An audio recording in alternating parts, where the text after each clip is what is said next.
Imagine a country where the average citizen makes roughly 60% less than the global average. Right. But somehow they actually live a longer, healthier, and just vastly more educated life than the rest of the world. It sounds impossible, honestly. It really does. I mean, today we're looking at a nation that proves you do not need a massive bank account to build a world-class society. We're diving into the Pacific island nation of Tonga. Yeah, and we're looking at a huge multi-decade data set today that basically, well, it completely shatters the traditional economic consensus.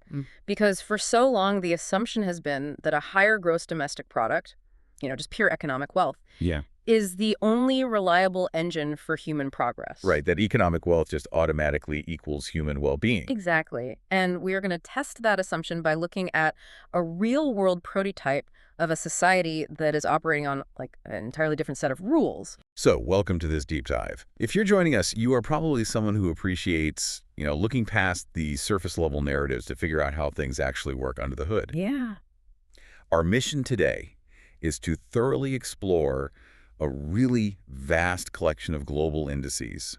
We're talking everything from the standard Human Development Index all the way to the Planetary Pressures Adjusted Index. Which is fascinating data. It really is. And we're going to see how Tonga, which is this small island nation with limited resources, is basically running circles around the traditional global development model. I mean, to give you all a visual, imagine a simple chart. On the left, you've got this really low bar representing Tonga's economic wealth. Right. But on the right, the arrow for their actual human development is just skyrocketing past the global average. Yeah, and to really understand how they're doing this, we need to introduce a framework that, we'll be coming back to it throughout this entire conversation. Think of a nation's development as a ship navigating the ocean. Right. So historically, we've always believed that the only way to move faster and get further is to build this massive, towering sail. The sail being the economy. Exactly. Right. Pure, raw financial capital. And most developed nations have incredibly massive sails. I mean, they generate trillions of dollars in wealth just to push their societies forward. Right. But Tonga presents a completely different architecture. They have a very small sail. Their economic footprint is tiny. But they are outperforming heavier, far wealthier ships because of three really distinct features. Which are? They have an incredibly deep rudder, which is their education system. They have a perfectly balanced stabilizer, which is their social equity. And they have a lightweight hull, meaning they aren't dragging around the heavy anchor of, environmental destruction. Oh, wow. Okay, so it's the ultimate lesson in resource allocation over resource volume. Exactly. But, I mean, before we look at how Tonga actually built this highly efficient ship, we really need to look at the ocean they're sailing on, right? Yeah. We need to understand the baseline rules of global development. Yeah, we need the context, which means looking at the Human Development Index, or the HDI. Right. Our data set tracks this globally, going all the way back to 1990. And the story of the global HDI is, well, for the most part, it's a story of relentless, steady progress. Yeah, the numbers are pretty clear. In 1990, the global average baseline was exactly 0.60 out of a perfect score of 1.0. And if you chart that out over the decades, it's a remarkably resilient climb. I mean, year after year, despite regional conflicts, despite huge financial crises like the 2008 market crash, Right. the global average just kept ticking upward. By 2019, the world had pushed that score up to 0.745. And the reason that number actually matters so much is because of what the HDI measures. Because, back in the late 20th century, economists finally realized that just looking at the amount of money a country made, its GDP, was a terrible way to judge how its people were actually living. Oh, absolutely. I mean, you could have a country with a massive GDP just because they were, say, extracting a ton of oil. Right. But the actual population could be completely uneducated, sick, and dying young. Exactly. So the HEI was created to look at actual human capabilities. It focuses on three core pillars: health, knowledge, and a decent standard of living. It literally measures whether you are living a long life, whether you have access to the knowledge needed to, participate in society, and whether you have the basic financial resources to support yourself. Right. And that steady climb up to 0.745 in 2019, that represented billions of people gaining access to vaccines, clean water, primary schools, basic income. I mean, it was a massive global triumph. It really was. But then, if you look at the data, there's this historical rupture. The 2020 pandemic. Yeah. For the first time in the entire history of the index, we saw this sharp, distressing V-shaped drop. Yeah, the charts show a massive dip right there. Right. It wasn't just a plateau. It was a consecutive multi-year reversal. The pandemic didn't just hurt the global economy. It kept children out of school for years. It shattered life expectancies all over the place, and it eroded basic living standards. We basically saw years of hard-won human progress just erased overnight. Erased, yeah. But the data also shows a recovery. Because by 2023, the global average HDI managed to climb back out of that trench and hit a new high of 0.756. So the world stabilized. It stabilized, sure, but it also really revealed the vulnerabilities of the global fleet. When the storm hit, a lot of the ships with those massive economic sails found that money couldn't completely insulate them from, a total collapse in public health and education. Which brings us right back to our prototype. Because if the global ocean is that volatile, how on earth is this tiny island nation navigating it? Let's look at the numbers. Yeah, let's look at Tonga's specific placement in the world rankings for 2023. Oh, yeah. Out of 203 ranked countries and territories, Tonga sits at 92nd in the world. Which means they are comfortably positioned in the top 45% of the globe. The United Nations officially classifies them squarely within the high human development tier. What I find so compelling is their behavior during that 2020 global crash we just talked about. Oh, the ranking jump. Yeah, when we look at the timeline, Tonga didn't plummet the way heavily financialized nations did. In fact, right in the middle of the crisis, right around 2020, Tonga actually saw a jump in its relative global rankings. They hit 88th in the world. Which is incredible. That jump in rank during a global crisis is, well, it's the ultimate stress test of their system. Right, it proves their developmental infrastructure isn't brittle. Exactly. It's deeply rooted in community resilience rather than just, market performance. When a global crisis hits, a society with strong local networks, high baseline education, and distributed resources can sometimes weather the storm way better than a highly atomized, wealthy society that relies entirely on complex, fragile supply chains. It's so true. And if we run the parallel tracks of these two curves directly, the trend just becomes undeniable. I've got a dual-axis chart here in the data, and it's wild. In 1990, the world average was at 0.60. Tonga was already sitting higher at 0.641. They were ahead from the very beginning of our data set. Yeah, and today, with the world recovering to 0.756, Tonga remains ahead at 0.769. And that systemic long-term trend is the absolute crux of this whole argument. Tonga's lead isn't some statistical glitch. It isn't an accident of recent history. They have been running a parallel, highly efficient operating system for over 3 decades, and they are consistently beating the global average. Okay, wait, hold on, because I need to push back on this for a second. Sure. I'm looking at my own budget right now. If you cut my income by 60%, my quality of life plummets. I mean, I can't afford the same health care, the same housing, the same level of comfort. Right. It would be a huge shock. Exactly. So how is Tonga not sinking in the rankings with a GDP that low? Let's look at the actual numbers, because this is where the paradox really hits. Let's do it. The global average gross national income per capita for 2023 is $20,327. Tonga's is roughly $7,438. Wow.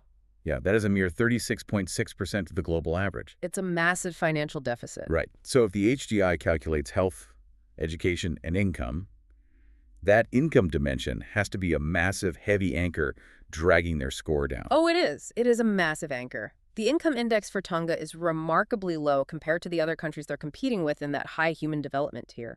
So mathematically speaking, to achieve an overall score that still beats the world average, they must be generating an absolute overwhelming surplus in another category just to counterbalance that economic drag. The rudder of the ship. Exactly, the rudder. And that engine of progress is education. The UN data here is just wild. In 2023, Tonga's expected years of schooling, and for you listening, this is the metric calculating how many years a child entering the school system can expect to receive, is 17.8 years. Let's really contextualize what 17.8 years of education actually means for a society. I mean, it essentially means universal pre-kindergarten, primary school, middle school, high school, and a full 4-year university degree as the average expectation for a citizen. Yeah. Now, compare that to the global average for 2023, which is just 13.0 years. The world expects its citizens to finish high school and maybe, start a little bit of vocational training or a year of college. Tonga expects its citizens to achieve advanced higher education. That is nearly a 5-year gap in human capital investment, and the growth rate over time is phenomenal. In 1990, Tonga's expectation was 11.4 years. Right. Today, it's 17.8. That is a 56% increase in the duration of educational investment over a single generation. And this is exactly the mechanism of how you outmaneuver resource volume with resource allocation. When a nation has very limited financial capital, the most rational, high-yield investment they can possibly make is in the cognitive capacity of their population. Extreme investment in knowledge serves as a societal cheat code. But uh, how does a country with a per capita income of $7,438 actually fund nearly 18 years of schooling? I mean, schools cost money. Teachers need salaries. Universities require massive infrastructure. If the national GDP isn't paying for it, where is the support coming from? Well, it comes down to a really deep cultural mechanism and a vastly different societal structure. In a lot of Polynesian cultures, including Tonga, there is an incredibly strong emphasis on communal support and extended family networks. Education isn't just viewed as this individual pursuit, it's a collective family investment. So you have extended families, entire villages, or church communities pooling their resources to make sure students can continue their education. Precisely. You also have a massive mechanism of remittances. Mhm. Because Tonga has invested so heavily in human capital for decades, a lot of highly educated Tongans work abroad, like in New Zealand, Australia, or the United States. Oh, right. And they send a significant portion of their income back to their families in Tonga. That money flows directly back into the community layer, often completely bypassing the formal national GDP metrics, and it goes straight into funding the next generation's schooling. Okay, so it's a decentralized funding model. Instead of this central government relying on massive corporate tax revenues to fund schools, the community itself acts as this distributed financial network, prioritizing the classroom above almost all else. Yeah, and that prioritization creates a compounding effect. When you push the average education to nearly 18 years, you completely change the public health literacy of the country. You change the community's ability to organize, to innovate locally, and to manage resources efficiently. Education literally lifts the HDI score, completely independent of the national cash flow. And there's always but all that education is completely useless if the population isn't healthy enough to actually use it, right? Right. I mean, you can't leverage an 18-year educational investment if you don't have the physiological foundation to support a long career in life. If they don't have the massive budgets for state-of-the-art billion-dollar hospital complexes, what does their health foundation actually look like? So the health dimension, which is measured by life expectancy at birth, shows a story of really steady, quiet resilience. They aren't breaking global longevity records, but they are securing the floor. Let's look at the numbers. In 1990, life expectancy in Tonga was 67.5 years. By 2023, that number had grown to 72.9 years. So we are seeing a really solid, more than 5-year addition to the average lifespan. Now, to be fully transparent with the data here, that 72.9 years is actually slightly below the 2023 global average, which sits at 73.4 years. Okay, so they are slightly trailing the world average in longevity. They are. But the mechanism behind that number is what really matters. While they lack the capital for the kind of hyper-expensive, late-stage medical interventions you see in wealthy Western nations, their consistent, uninterrupted improvement over the decades has provided a deeply stable baseline. Right, no massive drops. Exactly. Their health metrics haven't been chaotic. They haven't suffered massive, sustained collapses due to internal conflict or total systemic failure. It's the difference between preventative, community-level health and reactive, highly expensive healthcare. Yes. If you have a highly educated population, basic sanitation, strong communal support systems, and clean water, you can get your population to 72 or 73 years of age very efficiently. Getting them from 73 to 85, though, that is where it costs trillions of dollars in advanced medical tech. Right. They have optimized the accessible variables. This steady progression has prevented the health dimension from becoming a massive drag on their overall HDI score. It basically functions as a reliable foundation. You know, it's a great reminder for anyone listening who's trying to build a business or just optimize their own life. You don't need to be in the top 1% of wealth to have a top 1% foundation. That's a great point. You don't need the most expensive biohacking equipment to be healthy, and you don't need an unlimited budget to build a strong company. Sometimes, consistent incremental improvements in your foundational habits create a stable enough baseline to allow you to achieve wild outperformance in your specialized areas. Tonga focused on the basics in health, which gave them the runway to build their massive educational engine. You secure the floor so you can raise the ceiling. Exactly. So we have this strong baseline. We have this massive educational engine. The next logical question is, who exactly is benefiting from it. Right, the demographics. Yeah. To truly understand a society's development, we can't just look at the national average. We have to look at how this human development is actually distributed between men and women. Which brings us to what is arguably Tonga's global calling card, the Gender Development Index, or GDI. Let me explain the GDI for a second.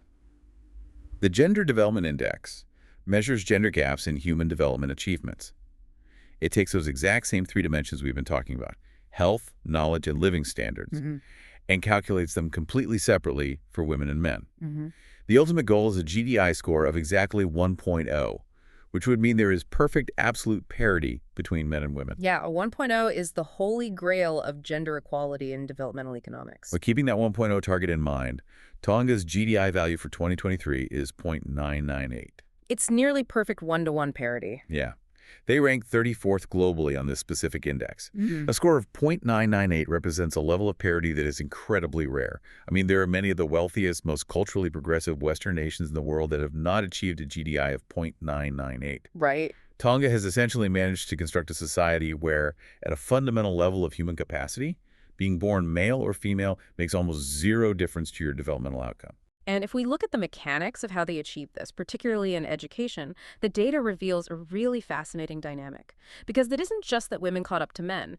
In the critical engine of Tonga's success, women are actually leading. Oh, absolutely. The education data split by gender is striking. Looking at a dumbbell chart here on the notes, and it visually connects the male and female education years. For female expected years of schooling in Tonga, the number is 19.0 years. 19 years. Yeah. Meanwhile, the male expectation is 16.6 years. And if we look at mean years of schooling, which is the actual years of education already received by adults, it also favors women.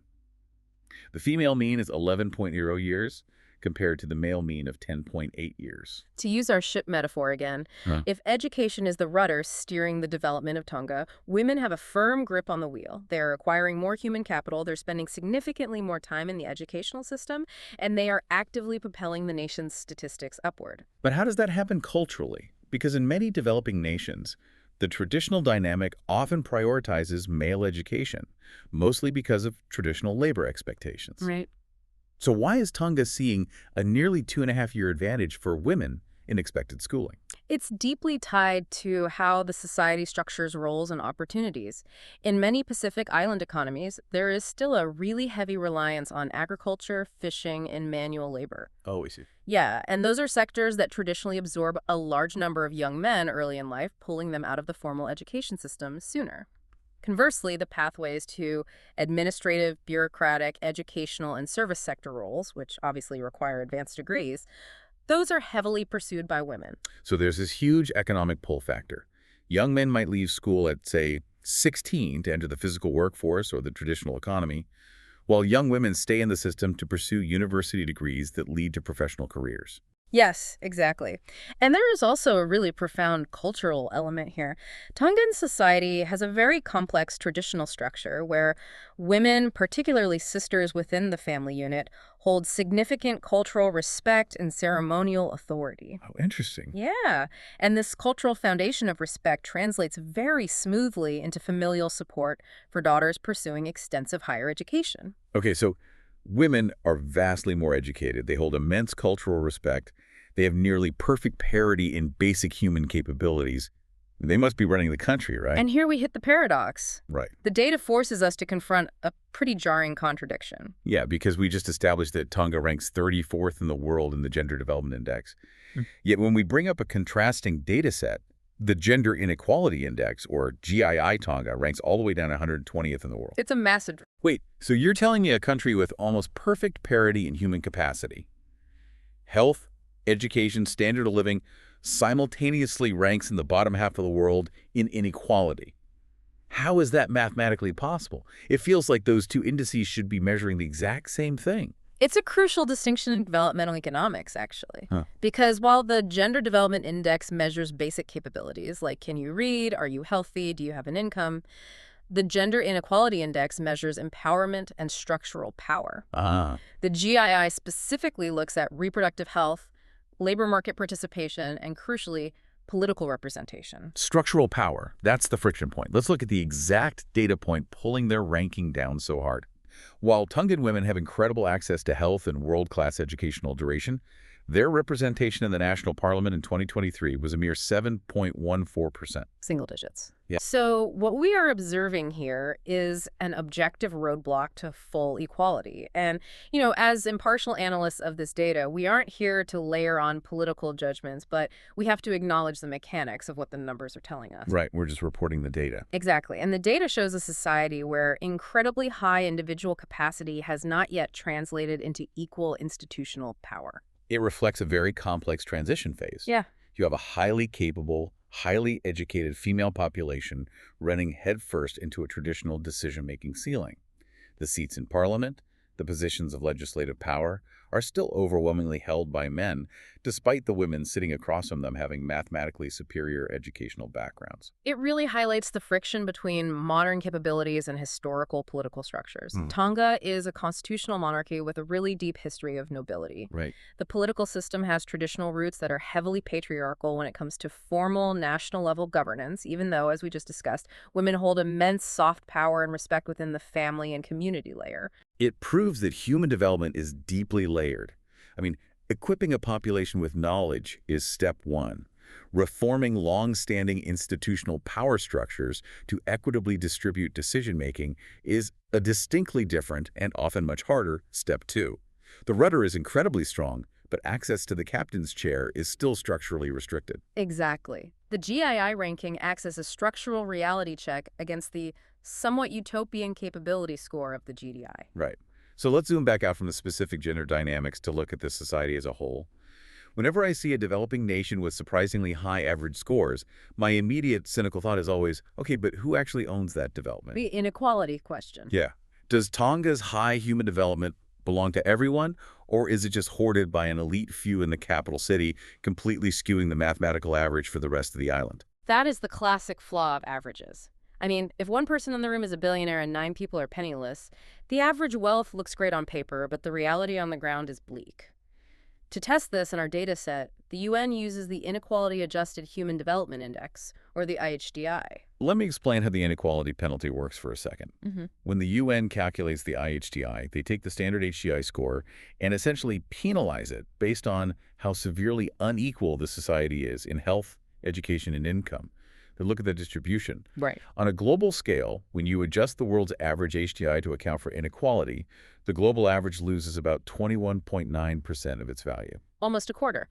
Almost a quarter of all human progress globally is functionally lost because it is heavily concentrated among the privileged. It's an enormous global penalty. But look at Tonga's specific penalty. Tonga's inequality-adjusted value for 2023 is 0.682. When you calculate the difference from their base score of 0.769, their overall loss due to inequality is only 11.3%. An 11.3% loss compared to a global 21.9% loss. The mechanism here is profound. Tonga doesn't just generate human development, they are highly efficient at distributing it. Yeah, their societal wealth, particularly that massive investment in education, is spread remarkably evenly across the population. The benefits aren't trapped in a single elite neighborhood. They are reaching the entire archipelago. And to really hammer this point home, we have to look at the Multidimensional Poverty Index, the MPI. The MPI is vital because it looks beyond just income. It measures the acute, overlapping deprivations people face simultaneously in their daily lives. Right, because poverty isn't just about having $0 in your bank account. Exactly. The MPI asks things like, does your house have a dirt floor? Do you lack clean cooking fuel? Are you cooking over open wood fires indoors? Do you lack access to safe drinking water? Are your children out of school? And the data for Tonga on this front is practically a flat line. Tonga's MPI value is incredibly low at just 0.003, and their multidimensional poverty headcount is only 0.9%. Less than 1%. Less than 1% of the population lives in acute multidimensional poverty. If we contrast this with other developing nations that have similar or even higher GNI per capita, many of them struggle with double-digit extreme poverty rates. 20, 30, sometimes 40% of the population lacking basic sanitation or schooling. How does a country with a per capita income of 7,438 Asians practically eradicate multidimensional destitution? It comes back to the twin hulls of our ship metaphor. the social stabilizer, and the educational rudder.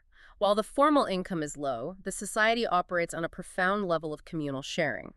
In Tongan culture, there's a concept of mutual obligation and resource sharing. If a family is struggling, the extended community networks ensure they do not fall into absolute destitution. It's an informal, deeply cultural, social safety net. Yes, and you combine that cultural safety net with a state that prioritizes basic infrastructure, clean water access, basic health clinics, and ubiquitous schools, and you eliminate the acute deprivations measured by the MPI. A family might not have the cash to buy a new car or a smartphone, but they have a solid roof, clean water, community support, and their children are in school for 18 years. They have a small economic pie, Yeah.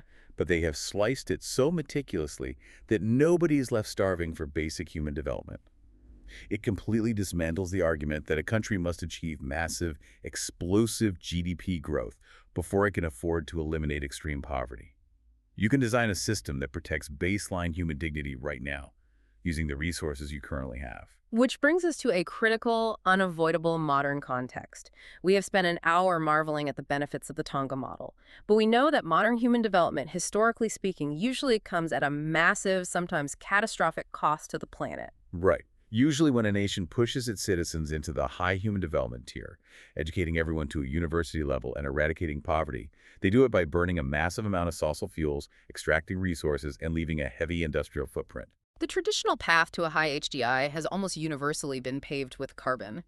But to analyze this, we have a relatively new metric, the Planetary Pressures Adjusted HDI, or PHDI.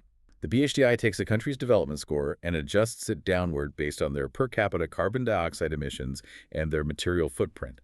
It asks a very blunt question. Are you achieving human success at the expense of the Earth? Let's look at the numbers. Yeah, for 2023. In Tonga, the per capita CO2 emissions were roughly 1.5 tons. The global average, it sits at 4.54 tons. Wow. And many of the highly developed nations we usually look up to as models are emitting well over 10 or 15 tons per capita.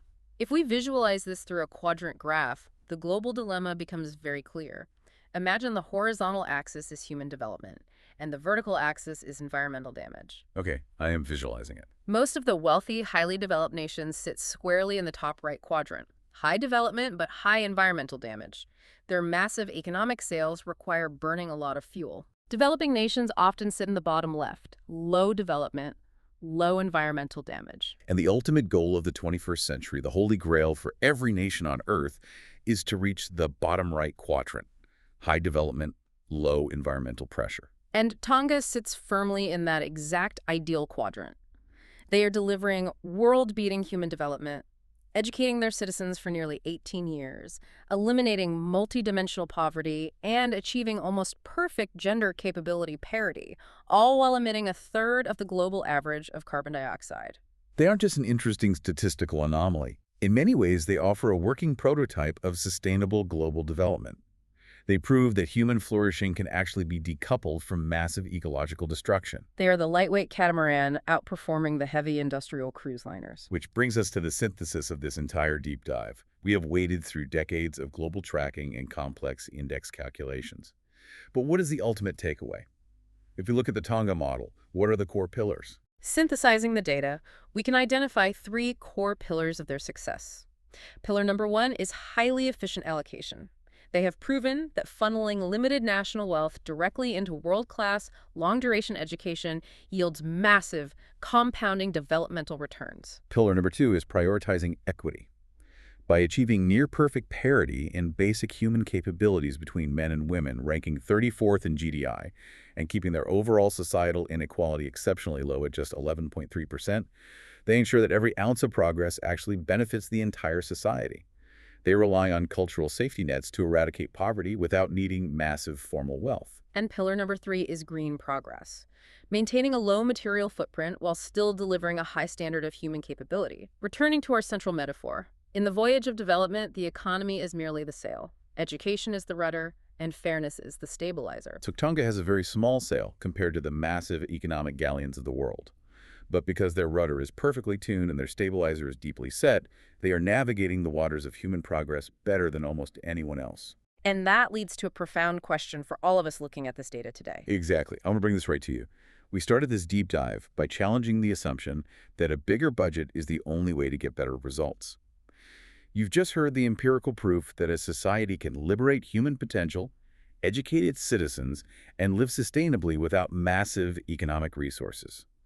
It's a great reminder for anyone trying to build a business, lead a team, or optimize their own life. You don't need infinite capital. Tonga just focused on the basics. They optimized the variables they could control. So how might you apply this to your own life? How might you reallocate your own time, your energy, and your personal resources to prioritize actual compounding growth like knowledge, health, and community over the pure, exhausting pursuit of raw capital? I'll leave you with a final thought to mull over today. We've spent this time looking at the Human Development Index of nations. But what if you applied this exact same methodology to yourself? Oh, that's interesting. Yeah. If you were to sit down tonight and calculate your own personal development index, measuring your physical and mental health, your dedication to continuous lifelong learning, the actual impact you are leaving on the planet, and how equitably and fairly you treat the people around you, how would you actually score if we completely removed your bank account balance from the equation? Think about your own balance sheet. Is your life's index relying entirely on the size of your economic sale? Or do you have the educational rudder and the health foundation to truly thrive, regardless of the budget? Until next time, keep diving deep.